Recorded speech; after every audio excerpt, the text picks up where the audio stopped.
Yo, what's up? Magandang araw mga katropa. Dahil linggo ngayon na tayo muna yung maglakad-lakad. Baga magpapawis muna. Ayun nga, sa dahil linggo ngayon, kailangan natin maglakad-lakad at tumitingin-tingin kung anong mabibili pang ulam. Medyo maganda yung panahon ngayon mga katropa.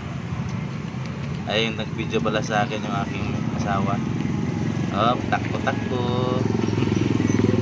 Para pagpawisan, galaw-galaw para iwas at hindi may stroke.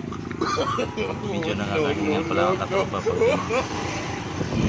bira ka lang. At yun na nga mga katropa, ang nabili pala namin ay alimasag. Niloto ko ito sa Sprite para medyo manuot ang lasa. Masarap ang kainan naman ito mga katropa. Ayan no, sarap na sarap. Dahil linggo kasi ngayon kailangan mo natin magluto para sa ating pamilya. Inantay namin na maluto mga katropa at kakain na kami. Sinisuot ko muna yung alimasag.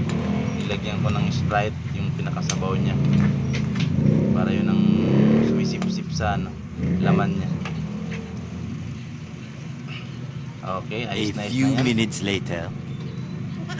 Oy, ayun na nga, luto na. At saka nagluto pala ko dyan ng ampalaya ng hilaw ng baka. Kain time na mga katropa. Ayun, simot. Binakbaka na. Salamat sa lahat na nanonood. God bless po sa ating lahat. Ingat kayo lagi. No.